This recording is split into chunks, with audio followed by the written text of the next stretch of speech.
Good morning, everybody. I'm Joanne Schroeder. I'm the Director of External Partnerships at the Human Early Learning Partnership. Really pleased to be here today for the last of our virtual Expo series for this winter and spring with the session that we're going to be exploring outdoor and risky play from a wonderful trio of practice, research, and policy experts.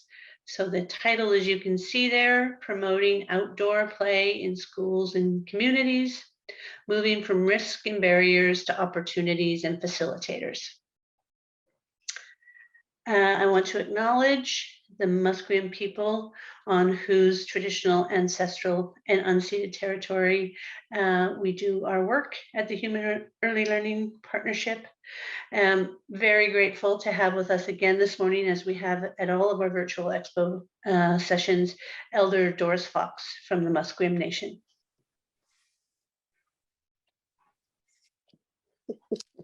Technology, oh my goodness.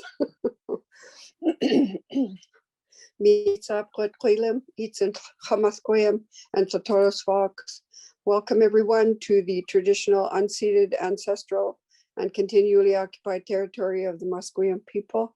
I raise my hands in gratitude to each one of you for coming here today to share knowledge and to learn about this wonderful topic. And I ask Great Spirit to take care of each one of us, to help us to keep an open heart and an open mind so that we can learn the most and retain the very important knowledge.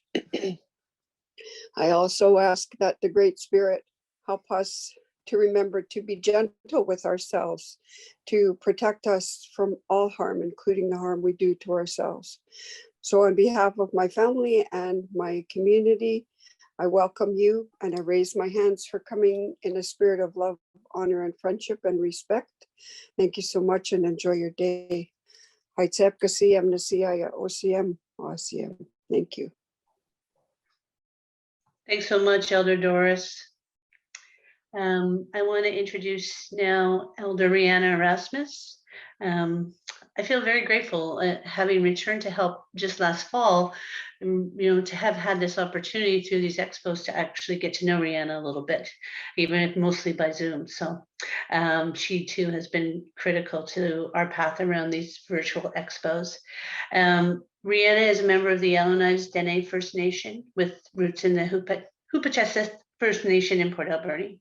She's been on HELP's Aboriginal Steering Committee since 2015 and been involved in education for over 40 years, from Aboriginal Head Start to post-secondary education. I always like to include this part of Rihanna's bio because it makes my heart soar. Marianna believes in lifelong learning and supporting all children to achieve their dreams. Thanks for being with us this morning, Marianna.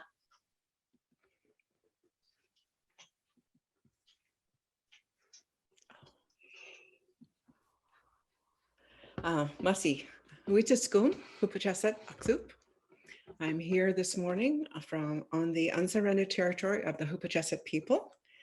And I'd like to, on behalf of the Aboriginal Steering Committee, welcome everybody to the last of this series of our Expo. And I am honored to be called the Elder of the Aboriginal Steering Committee. And we would like to say Masi to the Musqueam people for sharing their territory with the university and for where we normally would meet, except for COVID. And I'd just like to say Masi to the HELP staff. They have worked very hard over the last 5 months to put all of these wonderful sessions together. And as we were talking about play, I was just thinking about what a wonderful, how wonderful it is to be able to be on Mother Earth and to take our children and our families out onto the land and to give thanks for all of the wonderful things that Mother Earth provides for us. As a child, I used to love being outside. My mother would say, okay, you guys, I'm going to clean the house today, go out. We would make peanut butter and jam sandwiches and off we'd go. and we would just be on our own. Nobody at that time would worry about us. Of course, that was a long, long time ago, and nobody really worried about us. And we would explore the neighborhood and the ravine and the forest behind the high school. And that's one of my most wonderful memories, is being able to do that, and to be taken out onto the land by my grandmother as she picked her medicines and her straw that she made baskets with. Those are wonderful memories. And in Aboriginal Head Start, where I worked for many years, we spent a lot of time taking the children on the land, teaching them how to snare rabbits, how to look at medicines. And they always loved that. They would always go home and they would talk to their parents about being on the land. I know that there is some schools here, the Hiopiak School and the Sishot Reserve is building an outdoor classroom. And I always get very excited for things like this, because I think it's very important that we teach our children to be outside and on the land. So I hope you enjoy this morning, Mussy, and I hope that you learn as much as you can this morning that you can take back to the children, because they are so important for us. So, Mussy. Thank you very much, Mariana. Just a couple of housekeeping things before we get started. During this session, we will be asking 2 questions via poll, so please watch for the polls coming up. All of the answers are aggregated and anonymous. You'll see the Q&A and chat buttons. So please use the Q&A button for questions and use the chat function for everything else. We're going to be collecting the Q&As as the presentations go on, and they'll be included, some of them, as part of the dialogue that Sally will be facilitating towards the end of the hour. Please follow us along on Twitter. There's our hashtags. I'm really excited about this event. There's some newer faces to us at HELP and so much wonderful information to be shared. So as you can see there, we have presentations this morning from Megan Zeni, Eva Oberle, and Mariana Brussoni. They will then, after their individual presentations, they will spend the final 30 minutes in dialogue, incorporating your questions. So it's going to be a jam-packed day as always. Take care of yourself. We won't be taking a break, and please contribute your questions as we go along. So I think we are now ready for our first presentation, which is going to be with Dr. Mariana Brussoni. Mariana is a developmental psychologist and associate professor in the Department of Pediatrics and the School of Population and Public Health at UBC. She's an investigator with the BC Children's Hospital Research Institute and the BC Injury Research and Prevention Unit. Her main research focus is investigating child injury prevention and children's risky play, focusing on parent and caregiver perceptions of risk and design of outdoor play-friendly environments. Welcome, Mariana. Also should say a good friend of HELP. So over to you. Thank you so much, Joanne. And my gratitude as well for Elder Doris and Elder Rihanna for those beautiful openings. I think so compelling and so on point with what we're going to be talking about today. And so I want to begin myself with acknowledging that I am joining you today as an uninvited guest on the traditional and stolen territories of the Musqueam, Tsleil-Waututh, and Squamish nations. I've been fortunate to live on these lands I now call home for almost 30 years. My family, my 2 children, my partner, and I feel deeply connected to the mountains, the oceans, and all of the natural splendors of this wonderful place. And we're working hard in our own lives to learn as much as we can about these lands we inhabit and about the Indigenous people who have stewarded them since time immemorial. These lands have cared for and soothed us, provided our sustenance and opportunities for outdoor play even before we knew to thank the land and the traditional stewards of the land, and to be grateful for all the bounty it provides. And I'd really like each of us to take a moment to think about our relationship with the land and where that came from. And those childhood exposures are so important. And so I'm going to take us each of us there. And Rihanna, Elder Rihanna got us started beautifully with her favorite play memories. But I want each of us to do the same and think about, what was your childhood like? So if you think back to your favorite play memory and really take yourself back there and what you were doing and who you were with, and the kinds of sights and sounds and smells that you were experiencing. Really let yourself wallow in that memory. And so as you think about that memory, we're going to launch our first poll. And I want you to let me know, with that memory, were you inside or were you outside?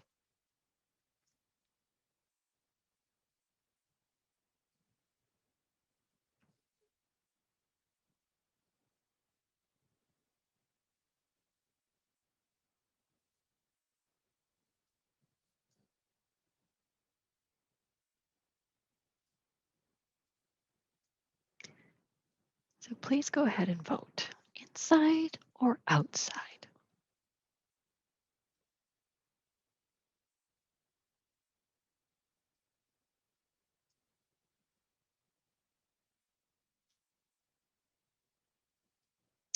So go ahead, Sally, and share those results. Okay, so 97% of us were outside for that favorite childhood play memory. So that's actually very typical for what we find in the research. And really this overwhelming time outside is quite remarkable.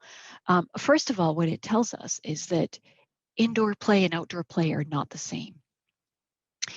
But second of all, it tells us about the importance of outdoor play for children for all sorts of reasons. So when we ask people, what is it about this memory? What came out for you? Why do you value it so much?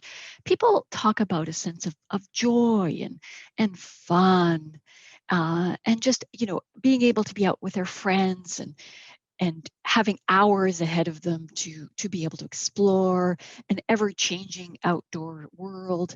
Many of them think about, not formal play spaces, but ditches, ravines, alleys, these kind of leftover spaces where, we might not think that children play. And so, and we talk about kind of moving our bodies in ways that we don't indoors and being able to run and shout and all of those things.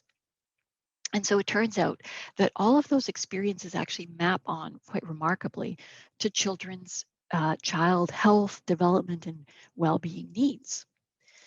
So before I get into those, I want to just have each of you reflect on whether you were taking risks while you were engaged in that play and whether you were supervised and whether you think your parents were neglectful to let you do these things. So you can feel free to share some of those thoughts in the chat or just keep them to yourselves. But what I want to move on to is really to use those memories and our intuition about those memories and what they provided us to connect with the research and what it shows. So in terms of the benefits of this kind of play, there's vast developmental benefits. So if we think about, for example, socio-emotional learning, being outside with our friends, sorting out what we were going to do and how we're going to do it, and whatever disputes came up, well, we had to sort them out for ourselves. That is incredible developmental socio-emotional learning. We're making goals. We're figuring out the steps to attain those goals. We're figuring out how the world works and doing experiments on the world. That's all really important for executive functioning and cognitive skills. We're moving our bodies in ways that we normally can't indoors, and we're exploring how our body moves, gross and fine motor movements, throwing things, picking them up, those sorts of things. That's all really important for physical development and physical literacy. really robust research to show that kids are more physically active outdoors than they are indoors. In fact, more physically active in outdoor play even than in sports. Wonderful mental health benefits to play, not only with being outdoors in nature and all of the benefits that that provides, but also the feelings of actually trying something new and succeeding or not succeeding and finding that that's okay. We can handle those failures as well, and we can pick ourselves up and we can move on. We can learn from them. So that has incredible implications for our development of self-confidence, of resilience, of our sense of self-efficacy and what we can accomplish.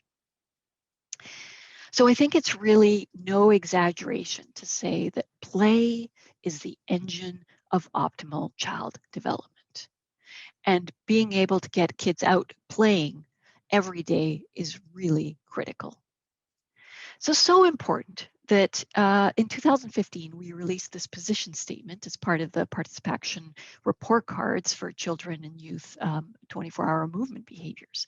And really it was about the criticalness of kids getting out to play, being active, and with its risks. And it was done by a consortium of organizations from a variety of different sectors, which reflects the fact that this really is coming from very different perspectives, realizing about the importance of outdoor play.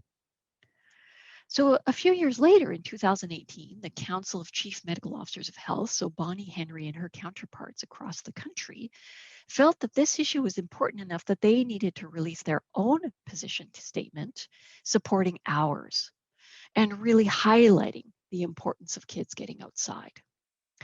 And so you can see the URLs and you can access the other position statement on the Outdoor Play Canada website, both of them. But what they have is a series of kind of facts and bust some common myths and make recommendations for getting kids outdoors. Now, why was the Council of Chief Medical Officers so worried about this issue? Well, one of the reasons why we've seen a really big shift in terms of how kids are playing over across generations. So a lot less time spent outdoors in play, a lot more time indoor, screen-based, and sedentary. And so that has important implications for children's health and development. So every couple of years, a global report card is released on children's physical activity levels. And in the latest report card, which was released last year, participation had these grades to report for Canada's children and youth. So a D+ on physical activity, an F on active play, and a D- on active transportation. And what's really worrying is with these very, very low grades, that things have actually gotten worse as we've gone into the COVID pandemic. In research that we did a few months ago, where we polled parents in April, parents across the country in April of last year, so right in the beginning, in the heart of the first shutdown, we found that there was a much lower rates of physical activity and outdoor play, more sleep, which was positive, but much more indoor sedentary behavior, not surprisingly also with a lot of kids' schools moving online. We also are worried about children's mental health, and these numbers reported here are really from pre-COVID. We know that this has gotten worse. And the importance of outdoor play for children being able to make a sense of their world, as well as being in the outdoors in nature, and building that self-confidence and resilience is just so critical that it has a really important role to play in helping children manage and recuperate from the stress of the pandemic and beyond. We also know that 26% of Canadian kids are entering kindergarten developmentally vulnerable. And this is reflected in HELP's own EDI data. And so there's a number of ways that outdoor play can help with supporting children in building these skills. But what's, I think, very critical to point out is that there's inequity in this, that not all kids are at equal risk. And in general, we have people who are traditionally marginalized, who are low socioeconomic status, and others that are at greater risk. And so we need to do a lot of work to really make sure that we are increasing equity for children in these circumstances. And so, for example, our own research has shown that during the COVID-19 pandemic, as well as in general, that kids have differential access to outdoor play. So children living in high density buildings have a much harder time of getting outdoors. You know, kids without their own yards have a harder time. And so that's why the topic that we're covering today in terms of outdoor play in community and schools and childcare centers is so critical, because it can be the great equalizer. Every child goes to school. And so making sure that there are opportunities in schools for high quality outdoor play can make such a difference to help level the playing field for kids coming from different circumstances. So how do we support outdoor play? Well, there's 3 key ingredients: time, space, and freedom. So with respect to time, making sure that the time is there, for example, in schools, and the kids aren't overscheduled and they have these opportunities. Space, making sure that the spaces are high quality spaces. And I could provide a whole other webinar on that topic alone. But in general, things like having loose parts and so on and is a good way to support space. And Megan Zeni in a moment will be talking to us more about this. I want to talk a little bit more about freedom. Now, the biggest barrier to children's freedom to play this way and to play in the way they want to play is adults and our fears. So we have really big issues right now with what I call anxiety-based caregiving. So adults making decisions about what kids should be allowed to do based on managing our own anxieties and fears about what could be, what might be, you know, all of these kind of pictures that we have in our head about the horrible things that can happen. So in our own research and others' research, we find that adults are very worried about injuries. They're worried about kidnapping, and they're worried about what other people will think of them. And in the case of teachers, they're worried about parents getting upset and so on. So I just wanted to share a few stats to show you about whether this is actually realistic. So these are stats showing the injury rates for kids across the country from 1950 to 2010 or 2009. So what I want to point out to you is that it's never been a safer time to be a kid in Canada than it is right now. And you'll notice a drop in the 70s. And what was happening before then was that car crashes, kids in cars, were the leading cause of death at that point. And in fact, that there were seat belts and other things that came in. Play has never been a major killer of kids.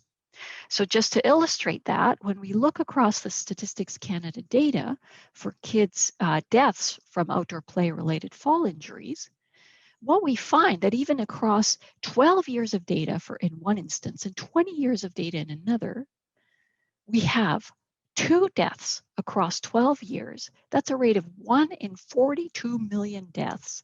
So just to give you a sense, you have a 1 in 14 million chance of winning the lottery.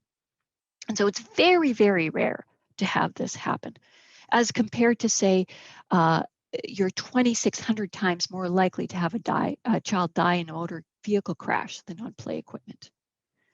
And we also don't see these kinds of injuries in play in terms of medically treated injuries, where we have sports causing more likelihood of medically treated injuries than play. In fact, with play, you would need to play for 3 hours a day for approximately 10 years to log the amount of time you would need to have one medically treated injury, and it would be likely minor. And what I remind my colleagues is that keeping kids safe means letting them take risks. This is really the only way that they can develop the risk management skills that they can send to other situations. So there's a couple of resources that have been shared. I just want to signpost you quickly to our own website. It's a tool for parents and for educators at outsideplay.ca. It uses health behavior change techniques to help parents and educators think differently about these issues. as well as the Outdoor Play Canada website, which has a ton of resources on it that I welcome you to explore. Now, I'm happy to talk about these further. So here's my contact information, and I really look forward to the discussion that's coming. Thanks so much. Thanks so much, Mariana. It actually makes me want to go run around in the backyard myself at the moment, but really happy now to be introducing Dr. Eva Oberle, one of our faculty members at HELP and assistant professor in the School of Population and Public Health. Eva's research investigates factors linked to positive child development and strategies for promoting mental health and well-being, particularly within the school context. Her main focus is on social and emotional learning in schools, risk and resilience, and positive youth development. Welcome, Eva. Over to you. Thank you, Joanne. Thank you for the lovely welcome and introduction. Thank you also to Elder Doris and Elder Mariana for the land acknowledgement this morning. And thanks for Mariana, of course, for the wonderful overview you gave us on the state of play in BC, in Canada, and what we can do to get children outdoors more. So I'm going to shift the conversation a little bit. And what I want to talk about is outdoor learning in elementary schools. So there's a lot of overlap with outdoor play.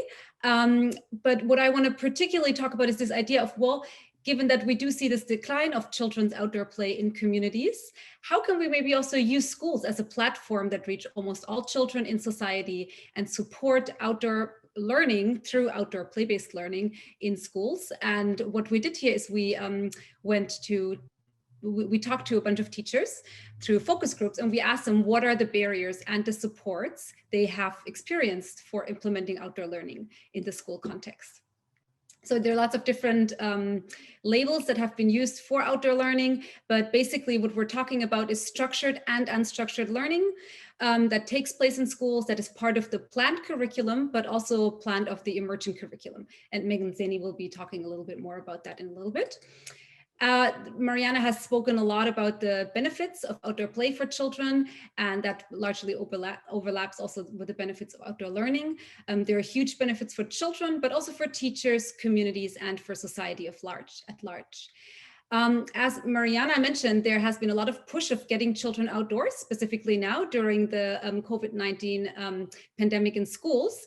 The government has actually said in schools, physical distancing is a lot easier when children are outdoors, and COVID-19 is they're a lot less likely to contract COVID-19 when they're outdoors. However, what teachers have also found is just kind of telling them, well, just go and teach outdoors hasn't been as easy as it sounds. Outdoor learning is still not really a formal part of learning in most schools, specifically public schools.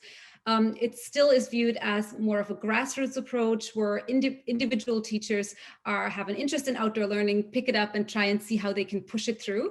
But there are still some larger structures that are missing to scale out outdoor learning more systematically across school districts. So there's still this overall dominant view that education takes place in an indoor setting. So the idea of this research was, well, how can we identify the barriers to outdoor learning and the support so that it can be scaled out more broadly in the education system? And what we did, and specifically Megan played a large role in this research, is we recruited through social media and through word to mouth, we recruited teachers to participate in semi-structured focus group discussions. Teachers were elementary school teachers. It was quite a good distribution of teachers coming from rural and urban districts. Most of them were from BC. We did have a handful from Alberta and Ontario. All of them had been in the education system for a substantial amount of time. There was only one teacher that was in their first year of teaching. And teachers were from different backgrounds, but most of them were full-time classroom teachers. So they spend a lot of time in curricular planning and planning the day-to-day schedule with the children. So they could really speak a lot to their experiences with fitting in outdoor learning and what are the barriers they were experiencing here. Except for one teacher, all of the teachers actually had a lot of experience in taking children outdoors, some of them on a daily basis for learning. Some teachers had received formal training, but most of them actually hadn't. Most of them described their experience with outdoor learning as being self-taught and just being motivated, and therefore going and finding resources and finding that training in order to support themselves in their pedagogy around outdoor learning. So what we wanted to do is, we didn't want to go and specifically ask what are the supports and what are the barriers. So instead, what we did is we designed a bunch of questions that allowed a conversation and discussion on outdoor learning in schools. So some of these were, what do you notice when children play outdoors, when they learn outdoors? Who makes the decisions in your school? How important is that person? What are your experiences supervising outdoor play and learning? And we did have a few particular questions around the barriers and supports, but really it was a larger discussion, and we wanted to see, do barriers and supports even emerge as some of the most important factors? I want to give you some examples here of quotes of what teachers said in those focus groups. We had 5 different focus groups we held, and the themes that came up were very similar across all of those 5 focus groups. So here we had one teacher, a full-time teacher from a larger district, who was really speaking about this idea of, will my administrator back me up? If anything happens, if a child, for example, is falling off a tree, am I going to be sued? Who's going to be held responsible? So the idea of a major barrier or support factor being the question of whether a principal is there to back a teacher up in a situation of risk. And that also determining how comfortable teachers felt with the risk they were willing to take during outdoor learning.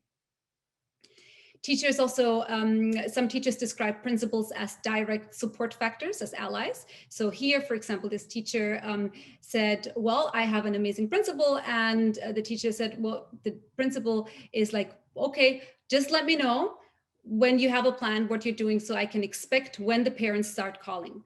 When are they calling? When are they phoning? So I know what to say and I'm prepared to respond. So this teacher in particular was talking about their principal as being a large support factor, someone who really has her back, and someone who also shields her from the criticism and from the questioning that parents are bringing up sometimes when teachers decide to take children outdoors for learning. Another teacher described the principal as not just backing up teachers, but being an active advocate. So this teacher here described the principal as someone who ahead of time in the beginning of the school year sent out letters to all parents explaining the importance of outdoor play and learning, and describing what are the benefits and what children need in order to benefit from outdoor play and learning. And these details could be gear, outdoor gear, outfit, and so on. So these were 3 examples. All of them were focused on the principal here, but I want to give you an overview of all the different themes we found in our focus groups. We had a total of 150 pages of written output of transcribing all of these focus groups. And here's an overview of the different themes that we found. So here on the left side, what you see, these are the broader themes. So teacher characteristic, systemic factors in education, culture, and environment.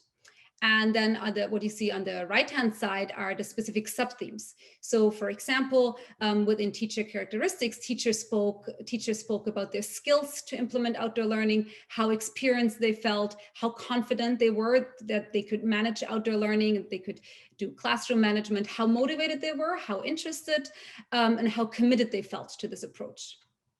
I think looking at these different themes, the most interesting themes for larger systemic change across school districts also are the systemic factors and the cultural factors. Among the systemic factors, what came up most of the time, and I think it was the most dominant theme that was raised by teachers, was principal support. So is the principal a principal who drives outdoor learning in schools, who has a vision for outdoor learning, who is interested in outdoor learning, believes in the benefits, believes that this is a really effective way to support children's learning and education and growth? Or is the principal a principal who might be hesitant, not as familiar with the approach, hindering teachers, putting up barriers, stopping teachers from implementing outdoor learning, and just making it difficult in their day-to-day day-to-day teaching schedule. So that was one of the most, the strongest factor that came up among teachers in the different conversations, to the extent that some teachers even said, look, I've implemented outdoor learning for most of my career, but I could only do this by shifting schools and moving to a school where I had a principal who supported that approach. And other teachers who said, well, my principal was somewhat hesitant in the beginning, but I managed to bring my principal on board and convince my principal. And now the principal really is like showing a lot of buy-in and has also become an advocate for outdoor learning. All teachers spoke about the school schedule. This idea of there's this bell schedule, not literally a bell that is ringing, but a schedule where specific students have to go to specific groups. There are students who attend certain support groups or support lessons within school, extra lessons for students who have maybe an English second language background, some students who are pulled to specific activities, students needing to transition from one activity to the next, the recess schedule, the lunch schedule, and so on. So teachers felt it was really challenging to fit in outdoor learning in a way that fit with the rest of the school schedule, specifically when outdoor learning included larger trips, for example, taking the children to the beach, to the river, to a park, to a forest nearby. Teachers all spoke about the challenge of not having district support, funding, resources, and policies in place. Also, policies is something that mostly fell under district support. Some districts, for example, had policies that included a certain consent form procedures that made it really challenging to implement spontaneous outdoor learning. For example, if for each session parents need to consent that their children can leave school grounds, that makes it very difficult to spontaneously implement outdoor learning. Other districts, however, they were much more open and flexible there, and they allowed consent forms where parents could basically assign a consent form in the beginning of the year that would stand for the whole year, and teachers were able to spontaneously fit it in whenever they could. Other policies include ratios, how many adults are needed in order for a group of children to leave school grounds with an adult, and so on. And we have Megan coming up next, who can really speak a lot about how these individual barriers can best be addressed and overcome in the school system. One thing I really want to mention here is this idea of the curriculum. A lot of teachers found it hard. They said parents would question whether outdoor learning addresses the curriculum. They should be indoors learning math right now is a specific comment that teachers raised, is often coming from parents questioning the value of outdoor learning. However, the teachers who were very experienced in outdoor learning, they actually said in the beginning of the school year, you can sit down and you can almost plan everything through an outdoor lens. So if you have that commitment to sit down and to look at each specific skill you would like to teach, and you see, how can I do this in an indoor setting and how can I do this in an outdoor setting? That was something that teachers described as most effective, and in really pre-planning things through this outdoor lens to make it easy to shift it outdoors and flip it outdoors whenever they were able to take the kids out. Teachers spoke a lot about the school culture. The larger school context, is there a community of practitioners that supports outdoor learning in the school? Are there other teachers that have a similar philosophy of teaching, so you can pair up, or you have some mentors in your school, mentors in your district, and also a group of teachers who can really bring parents on board and create a community that's supportive of outdoor learning in schools. I'm not going to speak too much about the families right now, but maybe there'll be an opportunity later to talk a little bit about that during question and answer sessions, because that was also something that teachers described as a challenge to build those relationships with families, to have that support for outdoor learning, and also ensure that teachers show up to outdoor learning equipped with the clothes that are required to have a positive experience.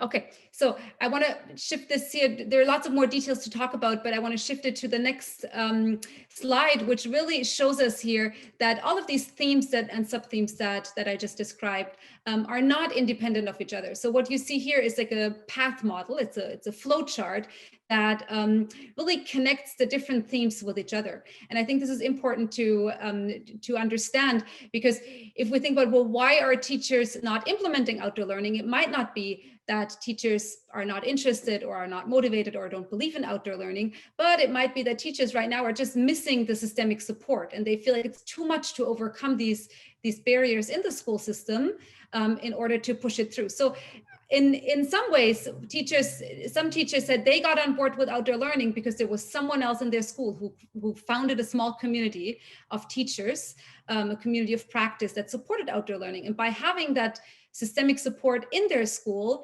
teachers felt more confident, and they also felt more motivated, and they had more fun. And then they started implementing outdoor learning from time to time, which meant that they started building experience, building the skills to teach outdoors, and they were scaling out more and more over the last few years. So sometimes if we think about how do we want to bring outdoor learning more formally into the school system, we need to go into the different layers of the system and think about what can we do in the different parts to support outdoor learning at a systemic level, at an individual level of the teachers, and also supporting families and and incorporating the value of outdoor learning more at a larger societal level. So in summarizing all of this, there is some overall strong interest in outdoor learning among teachers. Lots of teachers are doing outdoor learning already, but a lot of them are doing it independently out of their own initiative. So more like a grassroots approach, which also means that there are a lot of barriers they have to overcome. Teachers have been very creative, and Megan can speak to that in a little bit, the different ways teachers have found to really make outdoor learning happen in schools. The barriers can, and this is what really I learned from these focus groups, that a lot of these barriers can actually be removed if there is some systemic change in the education system. For now, what I heard from teachers was that some key strategies involve finding allies among teachers, the principal, but also in the community. Some teachers spoke about community programs they partnered up with. Others spoke about specific programs about Indigenous ways of knowing, connecting this to outdoor learning, and really finding ways to connect the dots and connect outdoor learning to other activities to bring it into schools. Teachers described very interesting strategies of finding resources. For example, collecting gear, collecting secondhand gear, forming a gear lending library, setting that up in the school, and making sure that also children are equipped with these different clothes they need to enjoy outdoor learning and to benefit from it if they don't necessarily have the resources in their family. I think one thing I would like to see for outdoor learning still is that it's endorsed and supported and modeled at higher levels of education. And this is a quote I'd like to end with here that one of our teachers in the focus groups shared, and I think that's a really nice way of putting it. And she said, well, when we have the administrators walking the walk and talking the talk and actually giving us the opportunities to try new things, that makes a huge difference. So really looking for leaders and looking for role models in the education system to set the stage and bring outdoor learning more into schools and as a formal approach in education. Thank you. Thanks so much, Eva.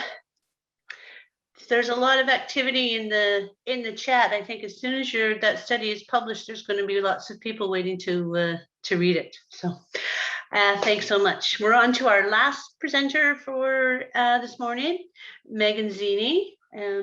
Megan has been a teacher with 20 years experience in both public and private elementary schools. She has extensive experience teaching in public school outdoor classrooms and consults broadly on school garden pedagogy with strategies for joyful outdoor play and learning. She is a vocal advocate for learning through play and using outdoor classrooms to teach academic content. Megan is currently pursuing her PhD in curriculum and pedagogy at UBC. And the thing in Megan's bio that stood out the most for me is she's a master gardener, and I want to know more, but that's not for today. So over to you, Megan. Thank you so much for being here. Thanks, Joanne. Yeah, that means I'm just like a garden Yoda, right? Like I just, you could ask me all the questions, but I don't always know the answers. Hi, everybody. I'm Megan Zeni, and I'm really glad to be with you here today. I just want to acknowledge that the learning I'm going to be sharing with you today was earned on the banks of the estuary of the Fraser River, now known as Steveston. These waters and lands have been stewarded for thousands of years by the Musqueam, Tsawwassen, Kwantlen, and Stolo peoples. I am committed to decolonizing my teaching practice by holding space for children to come into relationship with the interconnectedness of this land and these waters through proximity and time spent learning from, with, and on the land. Specifically, I strive to teach children how to slow down, to notice, to pay attention, and to be astonished by the abundance of this place that I get to call home. The photos that I'm sharing today are images collected from my own work with students in the outdoor classroom in Steveston. And so everything that Mariana and Eva have shared today, which is very exciting that the research is starting to capture some of the work that is already happening in our schools. I want to acknowledge that there are so many teachers across BC, across Canada, in North America, globally that are doing this work. And there's so many people that are just quietly doing this work as well, right? So tapping into those funds of knowledge is really beneficial for us all when we can see that reflected in the research. So all of the evidence that Eva has shared today and Mariana has talked about really points to a clear need for outdoor play and learning in our schools. But this is really comes down to an equity issue. How do we increase equitable access for students, because many families work shifts or they have double shifts that don't necessarily provide access for their children to be outdoors in playtime during daylight hours. So school becomes an opportunity for equitable and really efficient access to outdoor play and learning. And so what I find after teaching for decades is that our children who do well in the school system, the system of schooling as we have set it up, the children who already do well in that system, they do well no matter where we put them. So taking them outdoors isn't decreasing their ability to be excellent learners.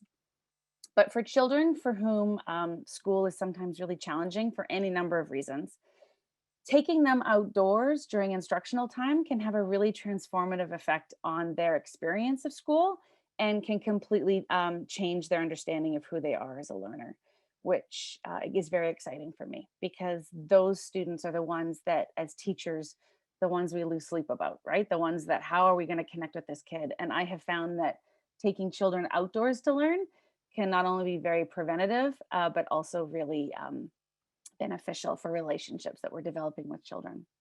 So what we're going to do is put up a poll, and in the spirit of emergent learning, I have no idea what I'm going to talk about because that's just how I roll. So I've prepared a few things to talk about, and I thought it would come from all of you to let me know what am I going to talk about for the next 15 minutes. So if you want to go ahead and vote for the sort of barrier that you would like to hear more about specific solutions for, I'm happy to kind of roll with what the room would like to know more about. So go ahead and pick the barrier that you're interested in, and I will try and be everything to everybody, although I do recognize that it's not all teachers here. So I'll try to be more high level in my answers. But yeah, so what have we got? What do we want to learn about? Let's see.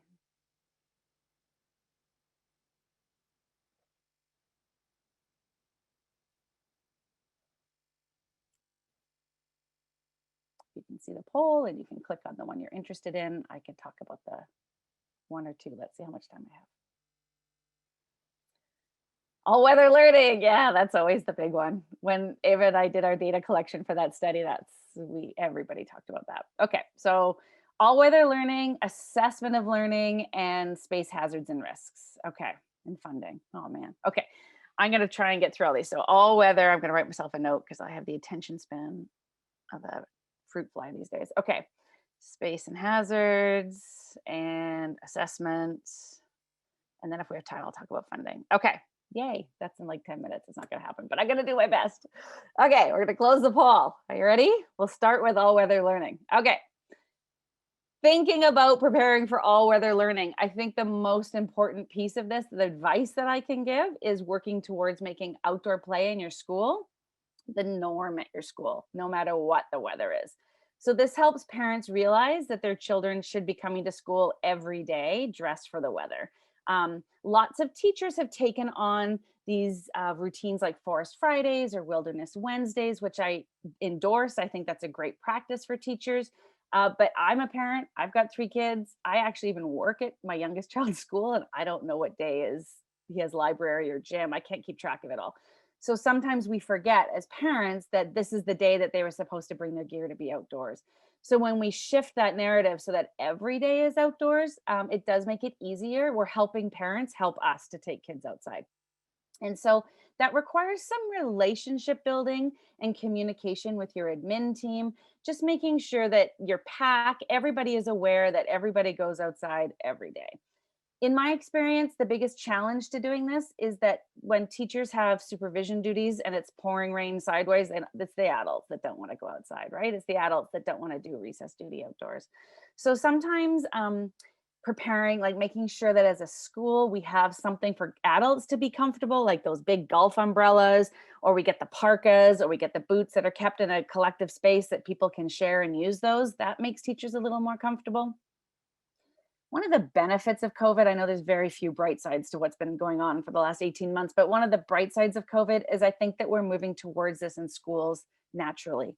Because of the pandemic, we've been pushing, most schools have been saying getting outside at recess and lunch is no longer optional. The idea of an indoor recess is less likely to happen now. And I really hope that we can hold on to that in our post-COVID world.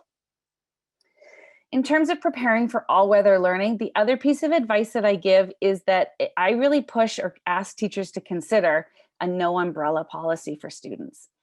The reason I say no umbrellas is because they can become distractions. Children often weaponize them. They just become difficult to use in an outdoor classroom. And then kids can't use their hands when they're holding an umbrella, which makes exploration and inquiry challenging. So there's a few ways we can be thinking about how we as a school can be supporting outdoor play and learning. It also really helps for adults who are working with children to check their own attitude, right? So if you're like, ooh, it's really wet out there, right? The kids are like, ooh, it's really wet out there. So if you're excited, enthusiastic to see what we can do in the rain, the kids will be too. And I really advise that teachers go ahead and spend some money on their own gear for themselves. It's worthwhile spending a little bit of money on gear for you that will last you 5 to 10 years. I have gear that is like over 20 years old that I still wear. So the value of spending a little bit of money, extra money on high quality outdoor gear can be worth it. Even just making small changes to the purchases that we are like our school clothes or things that we're wearing to school, shifting away from buying cotton socks as a teacher to buying wool socks can make a huge difference in your comfort in being outdoors all day. I do have a couple of blog posts that I list things that I would recommend for children, lists that you can put out to parents, and also gear that I recommend for teachers. Ultimately, you want to think about where you are and where you're living and what the worst conditions are for your climate that you're in, because the climate that we have on the West Coast here in the Lower Mainland is different than what my colleagues are dealing with in Northern BC or Northern Ontario, or for that matter, colleagues who are working in the southern states of the United States. Those climates present very different challenges. So think about your worst climate issue and prepare for that.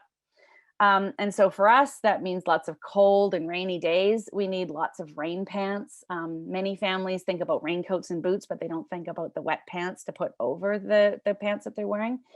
Making sure kids have waterproof boots. Yeah, so making sure that we've got all that for kids. And then, of course, thinking about how there's no such thing as bad weather. There's just different kinds of good weather, and we can have lots of different fun in different kinds of weather, right? So, and depending in the Lower Mainland, we have lots of teachers that come and are living here in Canada from all over they've grown up all over the world. And so depending on their climate of origin, our sort of long rainy winters can be hard to adjust to, right? So making sure that the adults are comfortable and that the adults are well prepared and provisioned to be outdoors as much as possible can really make it easier to get kids outside. And so if there's people on this call that are system leaders or district leaders, thinking about how we can allocate funds to support teachers to be well dressed for this is critical, because not all teachers can afford to go out and buy the gear to be outdoors, right? So having some kind of provision when we think about what teachers need to teach, sometimes they're going to need a really good raincoat. Eva mentioned the feedback that some of the teachers had given in our focus groups, where we had done collection on that data from how teachers were experiencing outdoor play and learning across BC and across Canada. The lending library came up many times, and this is what our lending library looks like in our school. It does help change the culture of your school over time by building up this lending library. When we started, and I'm pretty sure Sarah Regan, who's my teaching partner, she's on this call, I think she's here. When we started, Sarah and I became very efficient at sort of going through and scavenging through the lost and found. So at Christmas and spring break and summer, there were all kinds of jackets and pants and boots and things that kids had forgotten that they even owned, with no names on them, of course. And so we went through and harvested those items and started this lending library just from the lost and found. And then over time, what we were able to do is ask families to donate gear that their children had outgrown. So we ended up with quite a stash of boots and coats and pants just through those two strategies. But then also connecting with your school's budget committee. Every school has a budget committee. There's always different allocations of funds for different small costs in the school. Sometimes there's $20 left here and $17 left there. And I was able this year to go to the budget committee and say, what can you give us that's left in all of these different pockets of money? And we were able to get $300 to buy rain pants in sizes that would fit our grade 6 and 7 students, because those weren't getting handed down. We just didn't have any larger sized rain pants to fit our larger students, right? So we were able to go out and purchase those. And you'll notice in the image that we've put green duct tape on all of our lending gear. And the reason we do that is because kids are kids. And even with their own gear, anybody who spent any time with a room full of children knows that they just peel it off and walk away, right? So when we have the lending library gear, by labeling it, it does help the teachers, the classroom teachers, help us get the gear back. So when it's got the tape on it, it just goes back to the lending library. People always ask, what about COVID? We have a big book bin outside of where, like, this is a hallway that goes out to the back of the school. There was a big book bin there. So kids that have borrowed coats or pants or boots can drop it into the bin in our COVID times, so that we can leave it out of rotation for 3 or 4 days, and then we put it back in. Usually on the Monday, it gets out of rotation Monday to Friday, and then it goes back in on the Monday. You can ask for donations. Mountain Equipment Co-op used to have a donation program where their returned items could be donated. There's all kinds of ways that you can connect to your community, talk to families. Building up this lending library is really, really helpful. And not only for kids that don't have any gear at all, but for kids who maybe at their first recess have gone out and gone swimming in the puddles, right? And now they're soaking wet. And then when they come back in, they can borrow dry gear so they can be comfortable in the afternoon. Okay, so then the second one, I'm gonna leave that issue. And then the second one was talking about space and hazards. Okay, so let's go down to that. How much time have I got? I got a few seconds here. When we're looking at risks and hazards in outdoor learning, I think the initial difficulties in establishing routines or building a teacher's confidence in trusting a child's ability to learn from unstructured play outdoors is reduced once that adult feels like there's some risk involved here and I could be held liable for that. But I think there's a lot of benefit when supervisory adults are really willing to hold space for risky play during the school time. Children learn to sort of bump up against their own limits. They learn to, because you as the supervisory adult can then coach through that kind of peer pressure that kids are sometimes experiencing. They've got an adult there that can walk them through saying, you know, do you feel safe? Do you want to participate in this? When there's still an adult to bounce this off of. Having that safe supervisory adult can be really beneficial. When you hold space for kids to make decisions on how they use their own bodies in play, those risks that they engage in are freely chosen by the participant. And my role as the teacher is to prepare the environment in a way that removes any significant hazards, because risks are different than hazards. And I've written a lot about that in my What is Risky Play blog post. So if you want to read more about that, there's lots of examples of what this looks like in schools, and really describing how a risk is different from a hazard. When we think about risks and hazards, risks that children are taking can become hazards in relationship to the developmental abilities of the child. So it really is important that the adult has a relationship with the students so that they can ensure that they are able to communicate with the child. How is this bridging from being a risk to a hazard for this child? What's hazardous for very small preschool children, for example, is often totally safe for school-aged children.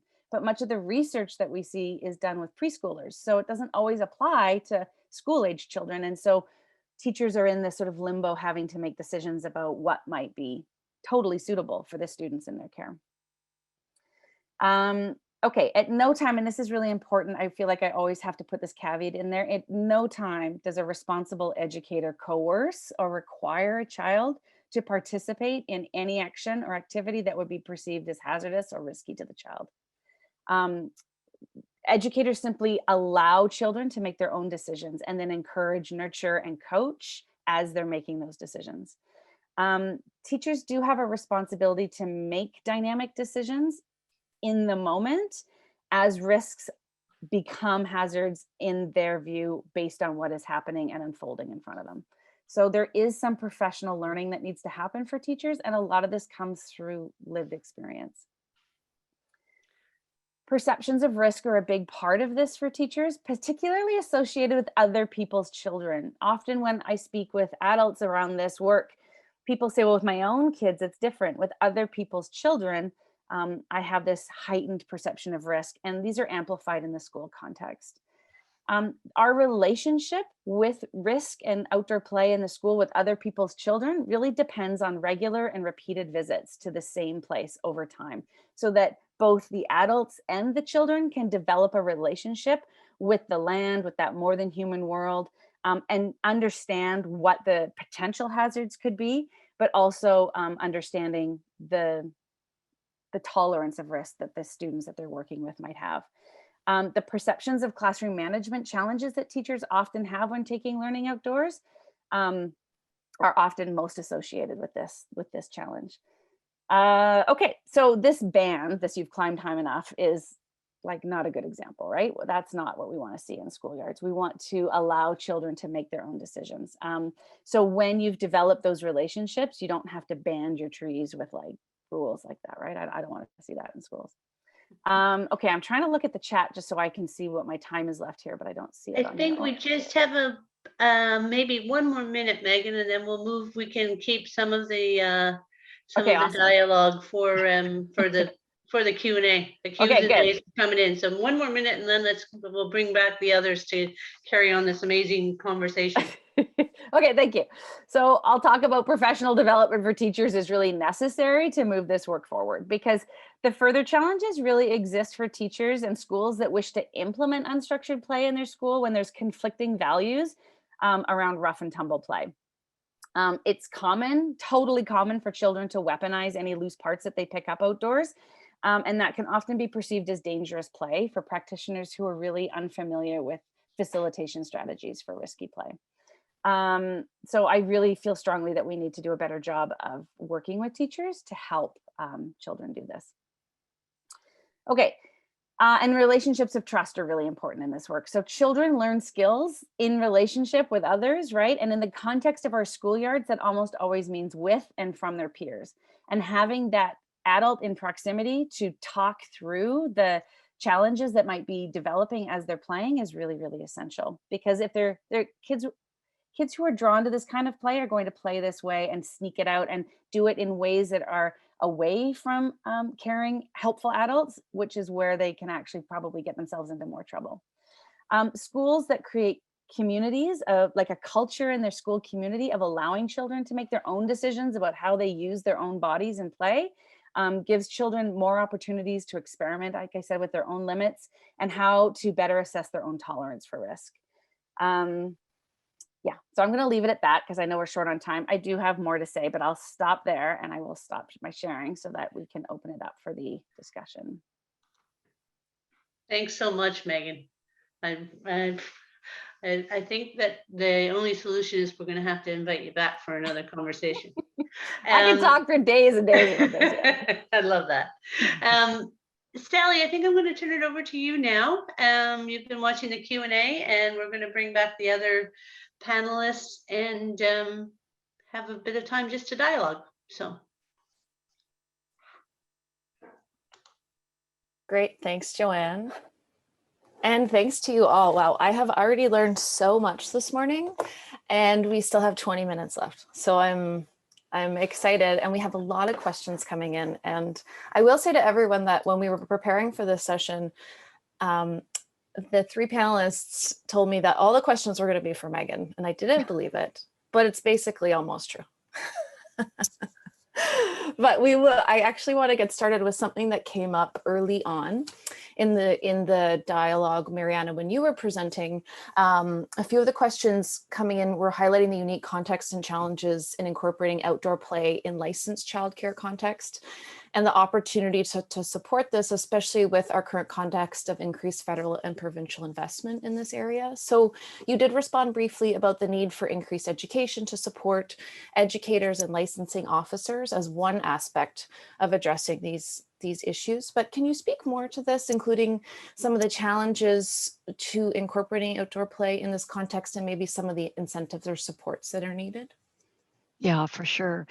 Certainly education is a big part of it. And in particular, education that's not just one-off, like say a webinar, but continued mentorship and education, like, for example, what Megan provides.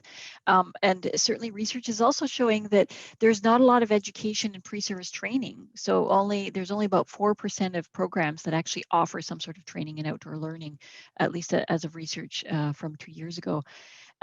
But we also have to think about, and that has been shared by Eva and by my own research, is that people have different attitudes and anxieties that adults hold, and so we really need to be sensitive to meeting people where they're at and working with them in dialogue together to move towards solutions rather than trying to push or coerce because people become more entrenched. So we have a variety of resources, and I would really encourage people to look at the outsidedplay.ca website. But I also, in terms of licensing, there's a lot of assumption that the licensing officers will say, no, you can't do that. And yet the licensing regulations in BC are quite open. And so I would encourage people to have those dialogues with their licensing officers rather than assuming that it's not going to happen, and to use the resources that we provide, including on outsidedplay.ca, to have those conversations and be able to open up with more information. So important for that dialogue piece. Thank you, Mariana. And I think you did, in one of your questions, answered on the Q&A, provided a link to more information about some of the work happening in that area, so everyone can visit there to check that out. Okay, so Megan, I am going to turn to you next because we just did wrap your session talking about risky play. And so you spoke of tolerance for risk for students and educators themselves. And there was also a question about engaging parents, caregivers, and families in this risk tolerance. So other than developing relationships and giving as much information to families, how does one address their concern of perceived risks? So playing with sharp objects, weapons play, etc. Yeah, so I think it's two different spaces, right? So if I'm working with teachers, generally the parents aren't at school, right? It's their kids are there, and that's the adult is the teacher, right? So that's a different relationship. So what is the teacher's tolerance with, and what is their relationship with that group of students? Even so, I've been doing this forever, and I still have groups of children that I work with where my own personal tolerance of risk with that particular group of kids, because of the dynamics between those kids, is much lower than it is with other groups of kids. So it's very place specific, and it's very relationship dependent. And so it's really hard to say this is the way that we do it, because it's not, even for myself, it's not true across the classes that I work with within the same school. So I think what's most important about that is making sure that we're making that visible. I got really great advice really early on. For those of you who don't know what my role is at the school now, I was a classroom teacher for 20 years. I was an enrolling classroom teacher. I was the teacher. And then about 6 years ago, I was able to switch my position to where I'm now the prep provider. So elementary school teachers receive their 100 or 110 minutes of prep time per week. When the children are away from the classroom teacher, they go to a prep provider, a relief teacher, and I am that relief teacher. So those children come to me during that time. So when I'm trying to make sure that a teacher feels comfortable with that kind of relationship with kids, I think it really comes down to how well do they know the kids. And in September, it's going to look different than it does in June, if that makes sense as well, because you've got a new relationship. And so that gradual release of responsibility over time, setting up like parameters around the play and then releasing it. I don't know if that answers the question, but it really is relationship dependent, it's place dependent, and helping parents understand the value of it. The advice I was going to say that I got really early on was making sure it was really visible. So that's why I started on Instagram. That's why I started on Twitter, which is sort of it's a highlight and also the bane of my existence.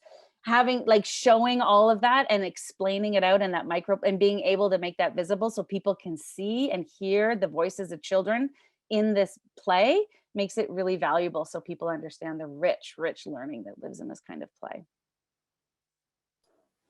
Thanks, Megan.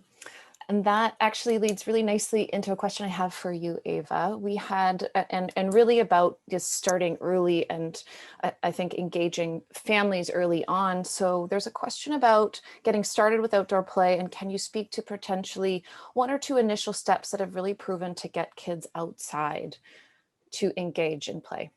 Mm-hmm. And so are you thinking about now in the school context? I think, I mean, just shifting more to this family focus, I think we're starting about how can we support families to engage in this really early on before they enter school and maybe develop that comfort or risk tolerance that then is continued within the school context. Yeah, I think I think one thing also in research that we've kind of seen is that in the last few years there has been more and more of a tendency for families to very early on move towards structured activities. All the structured programs that we kind of see as extracurriculars that used to be much more elementary and high school age, all of that has moved much earlier and is now also happening at a preschool age. And I think that's where we can think about, is this really what we need for children under the age of 5? Do we really need more structured activities? Or is this really like a very valuable time where we can remove some of that structure and engage children in unstructured outdoor play and allowing children to build a lot of these skills that are great, that you learn, that you build through sports and so on, build these in an unstructured play environment that is outdoors. And I think, a lot of that, of course, happens when families take their kids to the park and to the neighborhood context. And some of our research has also shown that if parents in their neighborhood, if they participate in these kind of outdoor play opportunities and go to the park, they tend to meet their neighbors. There tends to be a stronger connectedness than maybe in their neighborhood. That also supports that families know each other. And then when children are maybe at some point at that level that they can have much more independent mobility, then you know the community and you feel safe there and you're much more comfortable to also let your child go and play and explore in the neighborhood on their own. So I think this all kind of flows into each other. I can Megan, add over to you. Too. Yes. Yeah, I had one more thing to say that you sparked something for me, Eva. I think like in the pre-COVID, I feel like in the olden days when we had assemblies at schools, I used to spend a lot of time in assemblies when there was like a performance assembly or something where the parents were coming in to watch a performance of children, making sure that I got on the agenda so I could put up a few photos, talk for just 5 or 6 minutes about what we were doing in the outdoor classroom and helping make that narrative and that story a really positive one so that parents could all leave feeling like, wow, I didn't realize there was so much rich learning and whatever it is, turning over these logs or whatever they were doing. And sort of telling those stories and narrating that learning for parents can be really, really powerful. And then inserting some of the research and newsletters that went home can be helpful as well.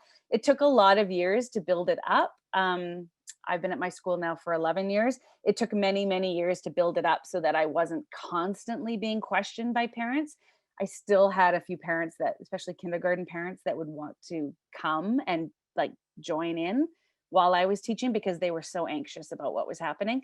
And I always was very open to that. I said, my only rule is you can't interfere. You can watch, but you can't engage. Like you can just be here to see what happens.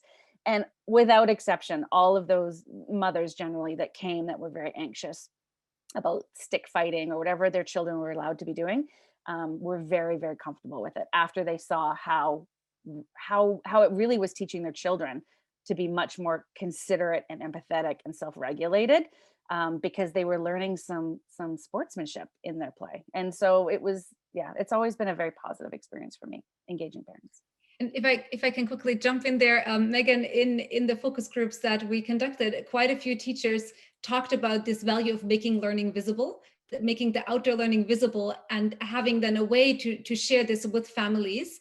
And quite a few teachers also said, based on that very positive experience that parents had with outdoor learning with a teacher, that tended to be, you know, the news spread, and then lots of parents were actually requesting those teachers and saying, I want my child to be in that outdoor classroom setting, and I think my child can really like get a lot of benefits from that form of learning.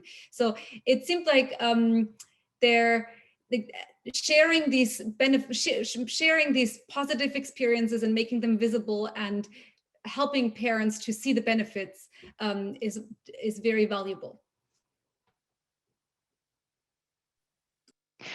Well, just to add that to that, even before kids get to school, and if they're not lucky enough to have someone like Megan teaching them, which many of them are not, so it really comes down to, you know, the first steps are adults dealing with their own kind of fears, anxieties, biases, etc. And those they can come from their own childhood play experiences in positive and negative ways, and they can come from messaging they get, you know, from media that there's a kidnapping every 5 minutes, or, you know, this sense of risk, or that they're supposed to make sure that their kids never get hurt, and, you know, a variety of factors.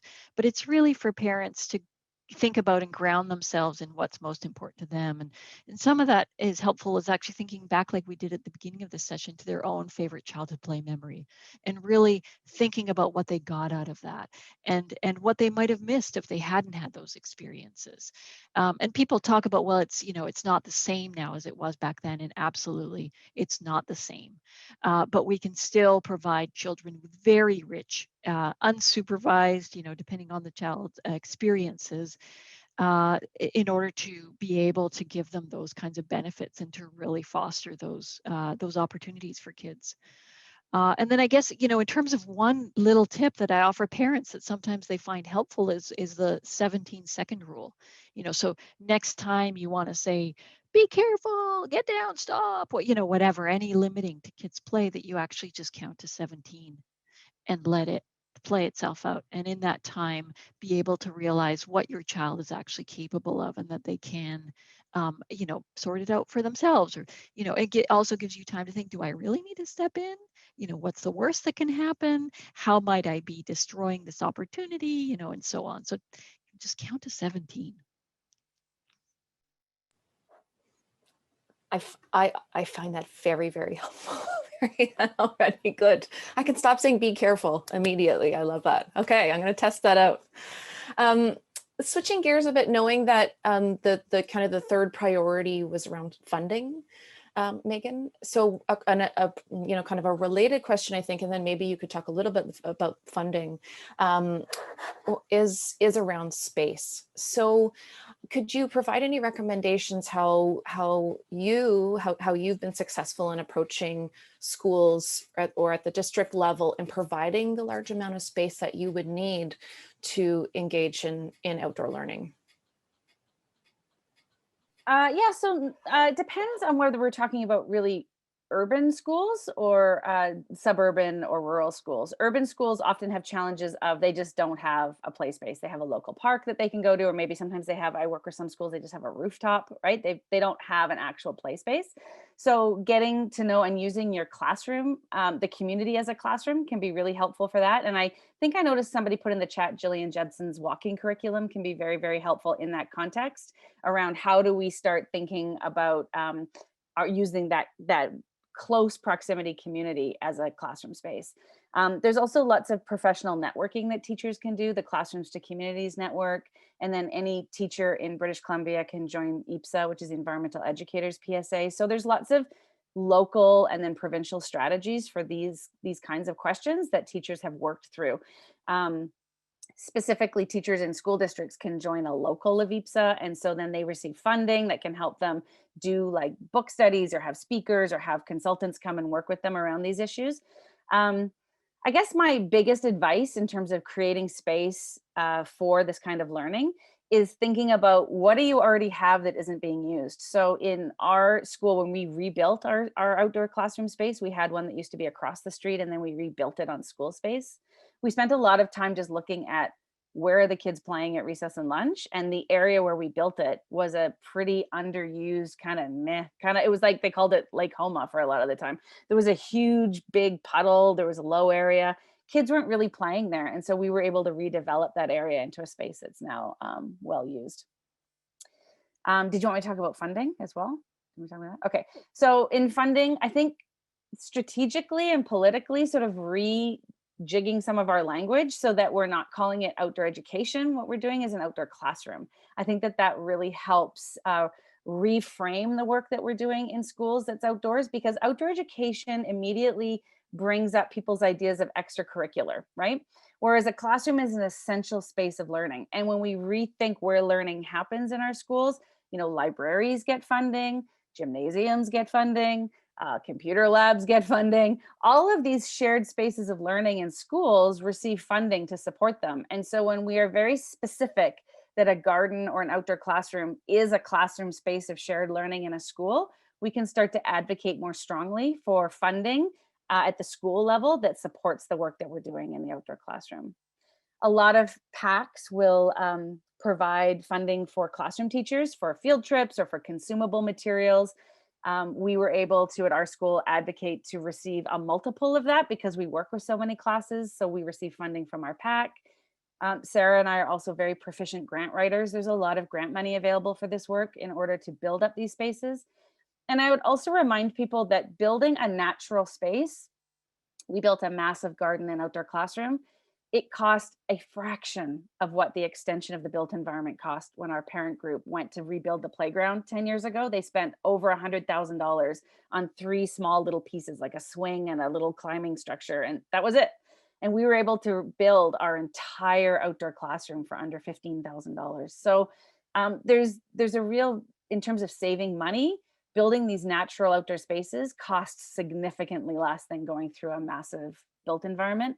And then the other piece that I would say, that if there's anybody on this call who's like a system or district leader, I think there's a really strong argument to be made for every district to have some sort of outdoor play and learning teacher mentor. So some teachers call them teacher consultants, some districts call them like whatever they're called in your district, making sure that you've got somebody in a leadership position whose only job it is, even if it's only 1 day a week, it's a part-time position, to advocate for and to help build and support these spaces. Because a lot of the mistakes that people make along the way start layering up barriers that make it harder for teachers to do this. And then districts come back with really reactive policies based on a decision that a teacher who really didn't know what they were doing planted something or built something or did something that probably could have been prevented if somebody who had a bigger, broader understanding of what the work is to coach them through it. So districts could save a lot of time, money, and effort and structurally support this work by just putting a teacher mentor in place in every district. Wow, thank you. And so we have one time for one more question, and there's so many questions still, and you've all answered them in different ways throughout. So it's hard to choose my final one, but because we started with storytelling and building narrative around outdoor play, I thought it might be helpful, Megan, just in terms of building what you were just talking about you know, supporting educators and creating that supportive environment. The question is, if you could, have you ever had an incident where there has been a negative outcome to some risky play, and how within a school or a district, and how you would recommend people and the adults kind of move beyond? You started talking about those barriers adding up, and I think this question really speaks to that. That this example that Sarah has provided is that a student climbed so high they couldn't get down, and the fire department had to be called to rescue them. So how how do you suggest we could encourage adults to move past, learn from it, and continue to engage their students in risky play? Yeah, so a lot of this comes back to that main sort of primary goal of relationship. So in the case of the tree climbing situation, I think it's hard to say because I don't have a relationship with that tree or that child. So it's hard for me to say what I would do in that situation. But my first response to that is, you got yourself up there, you can get yourself down. So coaching a child through that, and again, having that trusting relationship that a child trusts that you can talk them through that. The other piece too, that when children get into situations that are, if they're, the first thing a kid, if I'm a teacher, I'm an adult, and I maybe have a relationship where the child is struggling with the authority of the adult, right? Taking children outdoors reframes that power dynamic that you have with children. You become alongside a child and are not necessarily the authority when you're outside. So children are more likely to come into relationship with you and listen to you in a way that helps them help themselves. So in the situation when you're outdoors, being able to say to a child when they're climbing a tree, if I didn't have a relationship with that child and I'm watching them climb beyond what I'm feeling comfortable with, or maybe they're starting to show signs, their physical literacy is showing me that maybe they're just not totally ready to do this, I might say to them, do you feel safe? Can you show me that you can get down before you go higher? And so some of those preventative maintenance steps along the way, I'll often say, wow, you're so high. That's amazing. Show me how you got up there. Can you come down and show me again how you got up there? And then watching them come down, and then that positive feedback of, yeah, okay, good, go ahead. And then, do you feel safe? And then ultimately, at the end of the day, we have a huge Space Needle at our playground. And so there's lots of kids that like to get themselves up there and then can't come down. But ultimately our feedback to them is, you got yourself up there, you can come down. And then what they're really looking for in a lot of those situations, and I'm not saying this is the situation with this child in this tree, but in a lot of these situations, children are looking for an adult to mentor them, to be close to them, to talk to them. It's a behavior where they're looking for a way to be in close proximity to an adult who will spend time with them and talk to them, right? So working through that with kids and meeting that need in a way that is helping them learn some skills can be helpful. And yes, I've had lots of incidents that have not been positive. We just this week had a whole bumblebee thing. If you follow me on social media, you read about all the kids getting stung in the face, and it was like a whole thing, right? And I wrote on my Instagram how grateful I was that the parents all didn't call the school and demand we burn down the garden because kids were getting stung, right? People can become very reactive. But when we sit back and look at it and look at the decades that I've been teaching in that garden and how many kids have ever been stung, very, very few. This is a very rare incident. We've managed it, we've dealt with it, and we're going to move on from it. But yes, I have head injuries, and Sarah and I keep a book where we call it our learning injuries. Like, what did they learn and what did we learn from that? Rather than an accident report, there are learning injuries. You just have to move forward from it. And luckily, all of the injuries that we've had, the parents have been very gracious about it and understanding that that injury is a part of play. So we've been fortunate in that way. Thanks, Megan. And I just want to wrap. I'm going to hand it back to Joanne, who's going to close it off and just say thank you to all of you. And you're ending, Megan, on a theme that you've all brought up, which is the importance of relationship with environment, with students, with teachers, with parents. So thank you for bringing that theme in to today. That was really started with Elder Mariana and Elder Doris as they opened us up. So thank you all for your time. And I am going to pass it back to Joanne. Thanks, everybody. Yeah, just to echo Sally's deep appreciation, Mariana, Megan, Eva, for that wonderful, it's been an amazing session. And thanks to all of you who have joined us as participants. Please, we will be sending out an evaluation survey, so it would be great to hear back what worked for you and what worked less well. So as we move forward to future events, we can learn from this. I just want to take 1 minute before I talk about the next webinar, to actually thank the team at HELP who have put these sessions together over the last number of months. Sally McBride, who you saw, Amy Mullis, Kate Boom, Jeremy Alexander, Ada Leung, Agata Stefanovich. What a great team. So glad to be a part of it. So we're not going to have another expo for a while, but we are going to have a webinar on the 19th of May, 3:15, Kim Shonert-Reichel will be joining us to really tell us some perspective on what we're learning from the MDI, both before and during a global pandemic. So 3:15 on Wednesday, May 19th. I hope you guys all have a great rest of your day and get outside, obviously, and enjoy the world. So thanks again. Bye.